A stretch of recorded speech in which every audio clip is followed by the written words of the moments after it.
നിശ്ചയ ദിവസത്തെ അപേക്ഷിച്ചു കല്യാണ ദിവസം രണ്ടുപേരുടെയും മുഖത്ത് തിളക്കം കുറവാണ്. അതിന് കാരണക്കാരി താനാണെന്നോർത്തപ്പോൾ ഉള്ളിലെവിടെയോ ഒരു നീറ്റൽ അവൾക്ക് തോന്നി. പിന്നെ അവിടെ നിന്നില്ല. വേഗം പോയി വേഷം മാറി അടുക്കളയിൽ കയറി ചായ വെച്ചു. വീട്ടിൽ നിന്ന് അമ്മമാർ അപ്പച്ചവും ഉണ്ണിയപ്പവും അരിയുണ്ടയും ഒക്കെ കൊടുത്തയച്ചിരുന്നു. അതും എടുത്തു വെച്ചു. അപ്പോഴേക്കും തനുവും വന്നു. നീ ചായ വെച്ചോ? ഞാൻ ചെയ്തതന്നെയല്ലോ. ആ, നീ ഇപ്പോഴല്ലേ ചായ വെക്കാനൊക്കെ പഠിച്ചത്, അതുകൊണ്ട് ഞാൻ തന്നെ ചെയ്യാം എന്ന് വിചാരിച്ചു. ചായക്കപ്പെടുത്തു തനുവിൻ്റെ കയ്യിൽ കൊടുത്തുകൊണ്ട് അവൾ പറഞ്ഞു. കാശിയേട്ടൻ എപ്പോൾ വരും? ചായ കുടിക്കുന്നതിനിടയിൽ നീര് ചോദിച്ചു.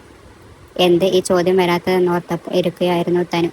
9 മണിയൊക്കെ ആകും. ഓ, അതുവരെ നീ ഇവിടെ ഒറ്റക്ക് ഇരിക്കുമോ? പഠിക്കാനുണ്ടെങ്കിൽ ഇരിക്കും, അല്ലെങ്കിൽ ചിലപ്പോൾ അപ്പുറത്തെ ഫ്ലാറ്റിലെ ദേവിയമ്മയുടെ അടുത്ത് പോകും. ചിലപ്പോൾ അവർ ഇവിടെ വരും. അതുപോലെ കാശിയേട്ടന് രാത്രി പോകേണ്ടി വരുമ്പോഴും അവരാണ് എനിക്ക് കൂട്ട്. ഇവരൊക്കെ ഏത് ടൈപ്പാണെന്ന് അറിഞ്ഞിട്ട് മതി ഒരുപാട് അടുക്കാനൊക്കെ. നിന്നേക്കാളും ഭേദമാണെന്ന് പറയാൻ തോന്നിയെങ്കിലും തനു അത് വിഴുങ്ങി. ആളുകളെ കാണും മുമ്പേ വിലയിരുത്തുന്നത് എന്തിനാ നീലു? അവർ നിന്നോടെന്ത് ചെയ്തു? ഒന്നുമില്ലേ, ഞാനൊന്നും പറഞ്ഞിട്ടില്ല, നീയൊന്നും കേട്ടുമില്ല. നീലു ഗ്ലാസും കൊണ്ട് എഴുന്നേറ്റു. അല്ലെങ്കിലും ഉത്തരം മുട്ടുമ്പോൾ കുഞ്ഞനം കുത്തുന്നത് എല്ലാവരുടെയും രീതിയാണല്ലോ. നമുക്ക് അപ്പുറത്തെ ഫ്ലാറ്റിലൊന്ന് പോയാലോ? നിന്റെ ദേവിയമ്മയെ എനിക്കൊന്ന് കാണാമല്ലോ. എന്തോ പന്തികേട് തോന്നിയെങ്കിലും അത്രയും നേരം അവളുടെ കൂടെ ഫ്ലാറ്റിൽ ഒറ്റയ്ക്കിരിക്കേണ്ടെന്ന് വിചാരിച്ചു തനുവും സമ്മതിച്ചു. ഇതാണല്ലേ തനുവിൻ്റെ അനിയത്തി? അന്നൊരു മിന്നായം പോലെ കണ്ടിരുന്നു.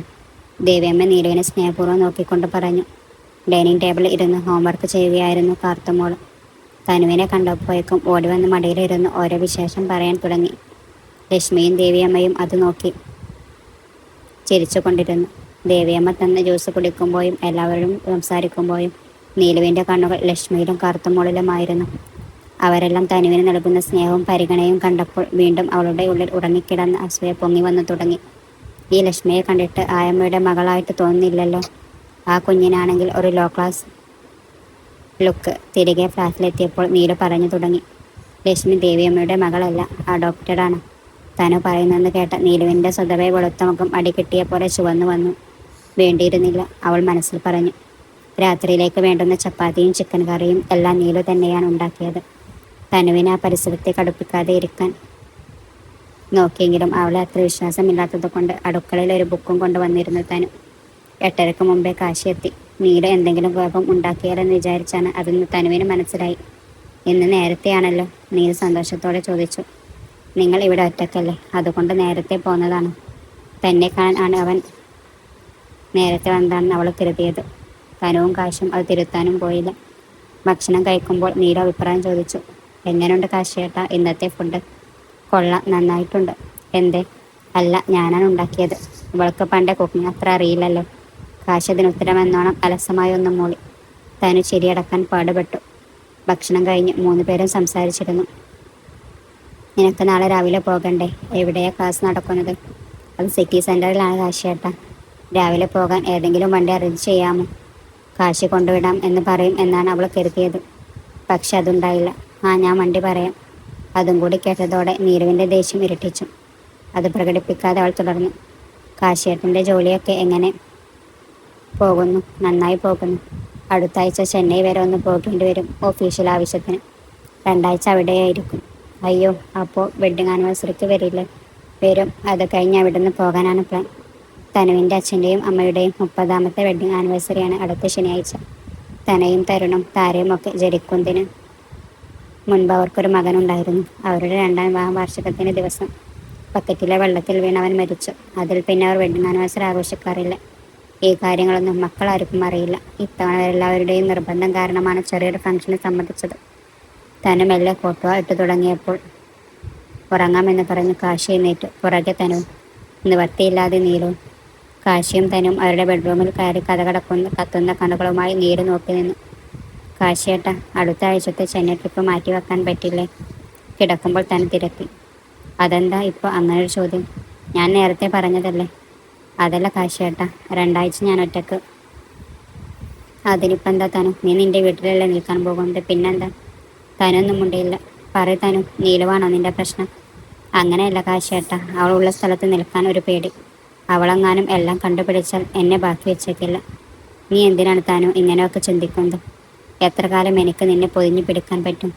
സ്വയം ജീവിച്ചു ശീലിക്കേണ്ട നീ ഒരു സ്കൂൾ കുട്ടിയുടെ മെച്യൂരിറ്റി പോലും നിനക്കില്ലേ? പിന്നെ അവൾ കണ്ടുപിടിച്ചാൽ തന്നെ നിന്നെ മൂക്കിൽ കയറ്റി കളയുമോ? ഇല്ലല്ലോ. പേടിക്കാതെ എന്തിനേയും നേരിടാൻ പഠിക്കൂ നീ ഇനിയെങ്കിലും. താൻ മിണ്ടാതെ കിടന്നു. എനിക്ക് എന്തിൻ്റെ കേടായിരുന്നു? പോകുന്നെങ്കിൽ പോട്ടെ എന്ന് വെച്ചാൽ മതിയായിരുന്നല്ലോ. അവൾ കേട്ടില്ല. നീലുവിന് ഭക്ഷണം ഉണ്ടാക്കാൻ വേണ്ടി താൻ നേരത്തെ എഴുന്നേറ്റു. അടുക്കളയിൽ കയറിയപ്പോൾ നീല നേരത്തെ തന്നെ ഹാജർ വെച്ചിരിക്കുന്നതാണ് കണ്ടത്. ആള് ദോശ ഉണ്ടാക്കുകയാണ്. അത് വേവുന്ന ഗ്യാപ്പിൽ സാമ്പാറിനുള്ള പച്ചക്കറികൾ കുക്കറിൽ വെക്കുന്നതും ഉണ്ട്. പുളി കഴിഞ്ഞ് തോട്ടത്താറിൽ കെട്ടിവെച്ചിട്ടുണ്ട്. ഒരു കോട്ടൺ ചുരിദാറാണ് വേഷം. ഒരു നർത്തകിയുടെ ശരീര കണ്ണമ്മ പടി അവൾക്കുണ്ട്. ചുണ്ടിനും മുകളിലും നെറ്റിയിലും എല്ലാം വിയർപ്പ് കണങ്ങൾ ഉരുണ്ടുകൂടി നിൽക്കുന്നു. തന് സ്വയം ഒന്ന് നോക്കി എഴുന്നേറ്റ് പല്ല് മാത്രം ഇറങ്ങി വന്നതാണ്. പ്ലെയിൻ ഗ്രീൻ ബനിയൻ, ടേപ്പ് പാൻറ്റും ബൂട്ടി ഷർട്ടുമാണ് വേഷം. മുടി മൊത്തത്തിൽ വാരിക്കെട്ടി വെച്ചിരിക്കുകയാണ്. ഞാൻ മുഖം കഴുകിയിരുന്നു. പല്ല് തേക്കുമ്പോൾ കഴുകിയതാണ്. വീട്ടിലായിരുന്നപ്പോൾ തനുവും ചുരിദാറായിരുന്നു ധരിക്കാറ്.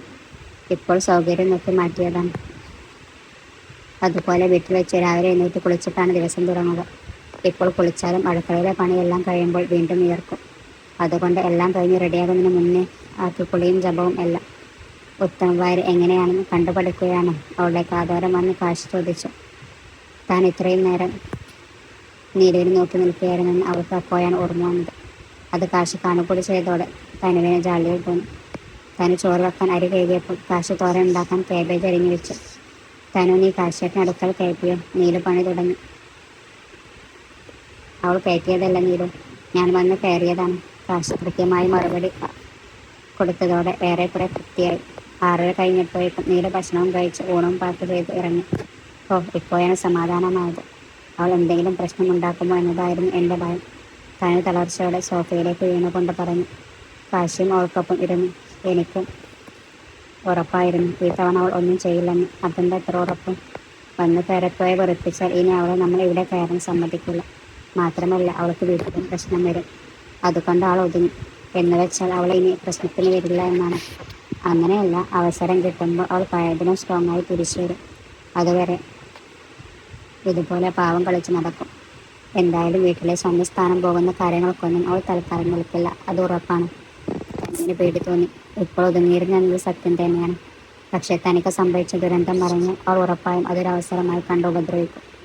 എത്ര മൂടി വെച്ചാലും എന്നെങ്കിലും എല്ലാവരും സത്യം അറിയുമല്ലോ. അവളെല്ലാം അറിഞ്ഞാലും ഞാൻ ജീവനോട് ഉള്ളിടത്തോളം കാലം ആരും നിന്നെ ഒറ്റപ്പെടുത്തില്ല തനു. അവളുടെ മനസ്സ് വായിച്ചെന്ന പോലെ കാശ് പറഞ്ഞു. അവൻ്റെ വാക്കുകൾ വിശ്വാസമാണ്. പക്ഷെ എന്തുകൊണ്ടോ അകാരണമായൊരു ഭയം തന്നെ മൂടുന്ന തനു അറിഞ്ഞു. ശനിയാഴ്ചത്തേക്ക് ലീവെടുത്ത് വെള്ളിയാഴ്ച വൈകിട്ട് തന്നെ തനുവും കാശിയും ചമ്പമംഗലത്തെത്തി. കൃഷ്ണവും മാലതയും കാവ്യയും സീതയും കൂടി എത്തിയതോടെ പുറം തികഞ്ഞു. ഭക്ഷണവും പാട്ടും സംസാരവും ഒക്കെ ബഹളമായി. വിരുന്നുകാരായതുകൊണ്ട് തന്നെ തനുവിനും കാശിക്കുമൊക്കെ നല്ല സ്വീകരണമായിരുന്നു. നീലുവിന് ദേഷ്യം വരാൻ മറ്റൊന്നും വേണ്ടല്ലേ. എന്തായാലും ഏട്ടന്മാരുടെ കയ്യിൽ നിന്ന് മേടിച്ചു കൂട്ടും. താല്പര്യമില്ലാത്തത് കൊണ്ട് എല്ലാ ദേഷ്യവും ഉള്ളിലൊതുക്കി അവൾ ചിരിച്ചു കളിച്ചു നടന്നു. വെഡിങ് ആനിവേഴ്സറി ഫംഗ്ഷൻ നന്നായി തന്നെ നടന്നു. സുമിത്രയുടെയും ഗീതയുടെയും വീട്ടിൽ നിന്നും താരയുടെയും രാജുവിൻ്റെയും കുടുംബത്തും അതിഥികളായി എത്തി. മക്കളുടെ സുഹൃത്തുക്കൾ ചിലരും വന്നിരുന്നു. ചെറിയൊരു കേക്ക് കട്ടിങ്ങും സദ്യയും. പിന്നെ അടുത്തൊരു അനാഥാലയത്തിൽ ഒരു നേരത്തെ ഭക്ഷണവും. അത്രയുമായിരുന്നു പരിപാടികൾ. ഹരിപ്രസാദിന് ഒരു നവരത്ന മോതിരവും സുമിത്രയ്ക്ക് വലിയ മുത്തുകളുള്ള ഒരു കരിമണിമാലയും തങ്ങളുടെ സമ്മാനമായി തനുവും കാശിയും ചേർന്ന് നൽകി. തനുവിന് പരപ്പായി കിട്ടിയ പോക്കറ്റ് മണി കൂട്ടിവെച്ച തുകയും കൂടി ചേർത്താണ് അവർ അത് വാങ്ങിയത്. നീല രണ്ടുപേർക്കും സമ്മാനമായി വില കൂടിയ ഖാദി വസ്ത്രങ്ങൾ വാങ്ങിയിരുന്നു. എന്തായാലും തനുവിൻ്റെ മുമ്പിൽ ആ ചെറുതായ പോലെ അവൾക്ക് തോന്നി. കൊടുക്കുന്ന സമ്മാനത്തിൻ്റെ വിലയല്ലാതെ നൽകുന്ന മനസ്സിൻ്റെ സ്നേഹത്തിലാണ് കാര്യമെന്ന് അവൾക്ക് ഒരിക്കലും മനസ്സിലായിരുന്നില്ല. 5 മണിക്കായിരുന്നു കാശിയുടെ ട്രെയിൻ. കല്യാണം കഴിഞ്ഞ് ആദ്യമായാണ് കാശിയെ പിരിഞ്ഞിരിക്കുന്നത്. തനുവിന് ഹൃദയം പറഞ്ഞു പോകുന്ന വേദന തോന്നി. എല്ലാവരും ഉണ്ടെങ്കിലും അവൻ അടുത്തില്ലെങ്കിൽ താൻ ഒറ്റക്കാകും എന്ന് ഉറപ്പായിരുന്നു. എന്താണ് ഭാര്യ, മുഖത്ത് കടന്നൽ വല്ലതും കുത്തിയോ? ബെഡിൽ ഇരുന്ന് തന്നെ നോക്കുന്ന തനുവിനോടായി കാശി ചോദിച്ചു. അവൾ എഴുന്നേറ്റ് അവനടുത്തേക്ക് ചെന്നു. കടന്നലല്ല, കാട്ടുപോത്ത്. എന്നിട്ട് പോവുകയാണെന്ന് പറയുകയും ചെയ്തു. അതെയോ? അവൻ തനുവിൻ്റെ നേരെ മുന്നിൽ വന്ന് കണ്ണുകളിലേക്ക് നോക്കി. ആ നോട്ടം താങ്ങാനാകാത്താലും തനു തല താഴ്ത്തി. അവൻ ചുണ്ടുവിരൽ ആ മുഖം ഉയർത്തി. അവൾ മിസ് ചെയ്യും, അവൻ ആർദ്രമായി പറഞ്ഞു. തനുവിൻ്റെ കണ്ണുകൾ നിറയാൻ തുടങ്ങി. അയ്യേ, നീ എന്തിനാ കരയുന്നത്? 2 ആഴ്ച ഇതാന്ന് പോലെ പോകില്ലേ? ഞാൻ എങ്ങും പറഞ്ഞു വരില്ലേ എൻ്റെ പെണ്ണിനെ കാണാൻ? അതും കൂടി കേട്ടതോടെ തനുവിൻ്റെ കരച്ചിൽ പൊട്ടിക്കരച്ചിലായി മാറി. അവൾ അവനെ കെട്ടിപ്പിടിച്ചു ഏങ്ങലച്ചുകൊണ്ടിരുന്നു.